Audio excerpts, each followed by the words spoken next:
सुप्रभात सभी को। अभी 15 मिनट हैं गुड आफ्टरनून होने में। मैं हमारे मंच पर आसीन हमारे आज के मुख्य अतिथि अभिषेक कौशिक जी और हमारे मुख्य वक्ता और मुख्य अतिथि हमारे अतेंद्र जी, जो कि विद्यार्थी परिषद काशी प्रांत से थे। अब वो भाजपा में एक बहुत बड़ी जिम्मेदारी पूरे प्रांत के संयोजक वन नेशन वन इलेक्शन के रूप में आपके जो स्टूडेंट्स के बीच अवेयरनेस क्रिएट करनी है उसके लिए कार्य कर रहे हैं। लखनऊ महानगर से भी अभिषेक तिवारी जी, हर्ष मिश्रा जी, तुलिका श्रीवास्तव जी, आप ये देखिए कि आप जैसे ही युवा हैं ये जो इस कार्य में लगे हुए हैं और आपके अंदर ऊर्जा भरने का कार्य मुझसे पूर्व के 2 वक्ताओं ने आपके बीच किया। और मैं पूरे मंच के सभी लोगों को बहुत बहुत नवयुग कन्या महाविद्यालय परिवार की ओर से स्वागत, अभिनंदन और धन्यवाद सब देती हूँ कि आप हमारी छात्राओं के बीच आए। और हालांकि यहाँ सभी छात्राएं नहीं, क्योंकि ऑडिटोरियम की अपनी एक सीमा है, तो उनके बीच आपने इतने महत्वपूर्ण विषय को रखा। जैसा कि बताया गया कि ये विषय चाहे सीए हो, चाहे डॉक्टर हो, चाहे इंजीनियर हो, चाहे शिक्षक हो, चाहे छात्र हो, भारत का कोई भी नागरिक हो, उसके लिए ये विषय अति महत्वपूर्ण है। जैसे कि मैं अर्थशास्त्र की प्रोफेसर हूँ, तो हम अगर अर्थशास्त्र की दृष्टि से देखें, बहुत सारी छात्राएं यहाँ होंगी कि जो अर्थशास्त्र पढ़ रही होंगी, तो गवर्नमेंट के 2 एक्सपेंडिचर होते हैं, एक रेवेन्यू एक्सपेंडिचर और एक कैपिटल एक्सपेंडिचर। जो कैपिटल एक्सपेंडिचर होता है वो पूंजी का निर्माण करता है, यानी कि वो एसेट क्रिएट करता है। जैसे आपके घर में कुछ एसेट्स आप क्रिएट करते हो अपने घर के बजट में, जिससे आप प्रॉपर्टी लेते हो, आप कुछ मशीनरी लेते हो, इस प्रकार के ड्यूरेबल और नॉन ड्यूरेबल हर तरीके के एसेट्स आप क्रिएट कर सकते हो, मूवेबल या इमूवेबल एसेट्स। उसी तरीके से कैपिटल एक्सपेंडिचर से हम आगे के लिए एसेट्स क्रिएट करते हैं।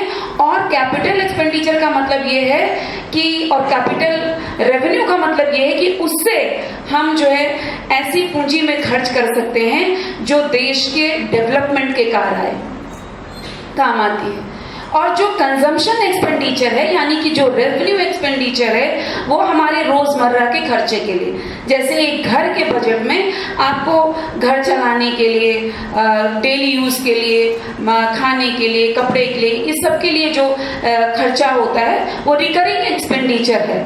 और वो उसका कोई, अगर हम देखें तो डायरेक्ट वो कोई हमारे लिए पूंजी निर्माण नहीं कर रहा है जो हमारे भविष्य को भी सुरक्षित रख सके। तो जब सरकार का कंजम्पशन एक्सपेंडिचर ज्यादा बढ़ेगा, जो कि इलेक्शंस में पैसा खर्च होता है, सैलरी, पेंशन, इलेक्शन में जो एक्सपेंडिचर हो रहा है, ये इस तरीके के तमाम मद जो कि रिकरिंग एक्सपेंडिचर्स हैं और उनको हम रेवेन्यू कंजम्पशन एक्सपेंडिचर की श्रेणी में डालते हैं, उससे हमारा कोई पूंजी निर्माण नहीं हो रहा है जो कि देश के विकास में प्रत्यक्ष रूप से सहभागी हो रहा हो। तो इसलिए बहुत जरूरी है कि इस प्रकार के एक्सपेंडिचर्स को हम कम करें। ऐसे व्यवस्था में लगे लोग जो सरकारी पद पर तो हैं पर अपना कार्य ठीक से नहीं कर रहे हैं, तो गवर्नमेंट उनकी छटनी करने की बात करती है। उसी तरीके से जितने भी मद ऐसे हैं जहां पर इस तरीके के खर्चों को कम किया जा सकता है, वहां पर सरकार उन खर्चों को कम करने की कोशिश करती है। जैसे कि हम अपने परिवार में अगर कपड़े में अनावश्यक बहुत खर्च कर रहे हैं और हमारी इनकम थोड़ी एक फिक्स्ड है कि इतनी है, और हम अगर उससे चाहते हैं कि हम कुछ सोना ले लें या कोई प्रॉपर्टी ले लें या बहुत लंबे 20-25 साल तक चलने वाली कोई गाड़ी ले लें, तो वो असेट क्रिएशन का काम करे, तो हम उससे बचाकर उसमें खर्च करेंगे।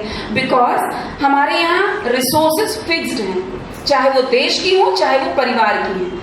अब उन जो फाइनेंशियल रिसोर्सेज हैं उनका आवंटन रैशनल रूप से करना, ये हमारी जिम्मेदारी है अपने परिवार की रूप में, परिवार के मुखिया होने के रूप में और परिवार का सदस्य होने के रूप में हमारी, कि हम अपने मोबाइल के जो रिचार्ज है उस पर थोड़ा सा कम खर्च करें। मोबाइल जो हमारा काम कर चल सके उस तरीके का मोबाइल लें। हर साल हम नया मॉडल आता जा रहा है और उस पर फालतू का एक्सपेंडिचर करते जा रहे हैं, उस पर नहीं। तो ये अनावश्यक खर्चे हैं जिनको घटाया भी जा सकता है। जिसके पास है पर्याप्त धन वो उन पर खर्च कर सकता है। ऐसे ही जो डेवलप्ड नेशंस हैं उनकी नकल करते हुए हम उस तरीके के एक्सपेंडिचर नहीं कर सकते हैं, क्योंकि भारत एक डेवलपिंग इकोनॉमी है। यहाँ पर गरीब जनसंख्या भी है, यहाँ पर वंचित लोग भी हैं, और अगर हमारे पास इतना ही सरप्लस है तो उन पर हम खर्च कर सकते हैं। तो इस खर्च को किस प्रकार से रैशनलाइज करना है, उसी दिशा में ये वन नेशन वन इलेक्शन की भी बात आती है। और आप क्योंकि युवा हैं और आपको माना जाता है आप कैटलिस्ट की तरह कार्य करते हैं, आप एक संवाहक के रूप में कार्य करते हैं, तो उस रूप में कार्य करने के लिए आपके बीच ये चर्चा परिचर्चा रखी गई है। अभिषेक जी बार बार कह रहे थे कि समय मैं आपका बर्बाद कर रहा हूँ, समय बर्बाद कर, ये समय बर्बाद कतई नहीं हो रहा है, ये समय हम यूटिलाइज कर रहे हैं। अदरवाइज आप हो सकता मन कहता तो आप क्लास में जाती, मन कहता तो आप कहीं कैंटीन में बैठी होती या कहीं क्वाड्रेंगल आपका रेस्ट रूम होता वहां बैठी रहती, पर यहाँ पर आप एक चौपाल मान लीजिए, वहां पर एक महत्वपूर्ण चर्चा आप कर रही हैं। ऐसी चर्चा जो आपके लिए हितकारी है, जो आपके देश के लिए हितकारी है, आपके परिवार के लिए हितकारी है।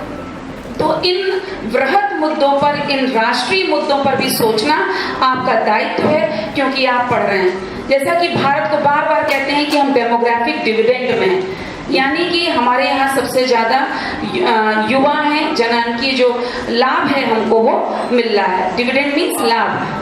तो जो जनांकीय लाभ हमें मिला हुआ है, अगर वो जनांकीय लाभ सड़क पे सिगरेट पान की दुकानों पे खड़ा हुआ गपशप करते मिले, चाहे वो बड़े बड़े समिट टाइप की बिल्डिंग्स पे शराब पीकर इधर उधर लुढ़कते मिले, तो हमें ऐसा युवा नहीं चाहिए। और ऐसा युवा हमारे देश के लिए पॉजिटिव काम नहीं कर सकता। ऐसा युवा ना तो भारत के अखंड होने के लिए कुछ काम कर पाएगा, ना तो वो ना अपने परिवार के लिए कुछ काम कर पाएगा, ना वो हमारे राष्ट्र निर्माण में कार्य करते हुए विकसित भारत 2047 का स्वप्न देख पाएगा। तो हमें कैसे युवा क्रिएट करने हैं? अतेंद्र जी भी युवा ही हैं, अभिषेक जी भी युवा ही हैं, और जो हर्ष जी ये मेरे ही समय में यूनिट पे काम कर रहे थे, फिर ये महानगर लेवल के दायित्व पे आए, और आज इतने बड़े अभियान का संयोजन आप कर रहे हैं जिला स्तर पर। तुलिका जी भी अखिल भारतीय विद्यार्थी परिषद में काम कर रही थी, उन्होंने अपनी पढ़ाई भी की, लॉ भी किया, प्रैक्टिस भी कर रही है और इसमें भी काम कर रही है। तो समय सबके पास होता है, समय को किस प्रकार से प्रॉपरली हमें मैनेज करना है, किस दिशा में लगाना है, बस यही हमारे विवेक पर निर्भर करता है। मैं आप सभी युवाओं से ये निवेदन भी करती हूँ, आह्वान भी करती हूँ कि आज हमारे वक्ताओं ने आपके बीच ये विषय रखा है। गूगल पे आप इधर उधर की चीजें देखा करती हैं, सोशल मीडिया पे आप बहुत समय बर्बाद करती हैं, तो थोड़ा समय आप इन चीजों की स्टडी पर भी निकालिए। अपने संविधान को पढ़िए, क्या परिवर्तन हुए हैं, क्या समय समय पर संशोधन हुए हैं, उनके बारे में पढ़िए। ये वन नेशन वन इलेक्शन से क्या लाभ हो सकता है, आज आप जाके इस पे स्टडी करिए। जैसा कि अभी अभिषेक जी ने कहा, अतेंद्र जी ने भी कहा, तो हम आगे चलकर इस पे पोस्टर मेकिंग कंपटीशन, भाषण प्रतियोगिता, ऐसे कंपटीशन भी करवाएंगे, क्योंकि ये मुद्दा तभी आप पढ़ के आएंगे। इन कंपटीशंस को कराने का यही लाभ होता है कि आप उसके बारे में कुछ ना कुछ स्टडी करके आते हैं। पर मेरा आपसे यही आग्रह है, आज ही आप जाइएगा और आज से ही इस पर स्टडी करना शुरू करिएगा। और जो आप कहा जाता है कि युवा किसी भी देश की दिशा और दशा दोनों को बदल दे सकते हैं, तो वो आप साबित करोगे। और इसी दिशा में नवयुग कन्या महाविद्यालय की जो छात्राएं हैं वो अपना सकारात्मक योगदान देंगी, और भारत और अपने सबसे पहले तो छोटी इकाई से शुरू करते हैं, अपने महानगर के, अपने प्रदेश के और अपने देश के लिए जो सही है उस दिशा में आप कार्य करेंगी। क्योंकि जब हम चाहे अपना परिवार चलाएं, चाहे अपना देश चलाएं, तो ये हमारा कर्तव्य बनता है कि जो भी हमारे स्केर्स रिसोर्सेज हैं, हमारे सीमित संसाधन हैं, उन सीमित संसाधनों का ऑप्टिमम यूटिलाइजेशन यानी कि उनका आवंटन किस प्रकार से हम ऑप्टिमली करें कि वो हमारे काम आए, हमारे परिवार के लिए सही रूप से काम आए और असेट क्रिएशन का काम करे, हमारे देश के लिए काम आए और गवर्नमेंट जो है देश के विकास के लिए और ज्यादा कार्य कर सके। जैसा कि हमारे दोनों वक्ताओं ने कहा, चाहे वो शिक्षक हों, चाहे वो आपके प्रशासनिक अधिकारी हों, बार बार इलेक्शंस में लड़ना पड़ता है उनको। जैसा कि अभी बताया आपको कि हर साल एक तरीके से कोई ना कोई इलेक्शन ड्यू है।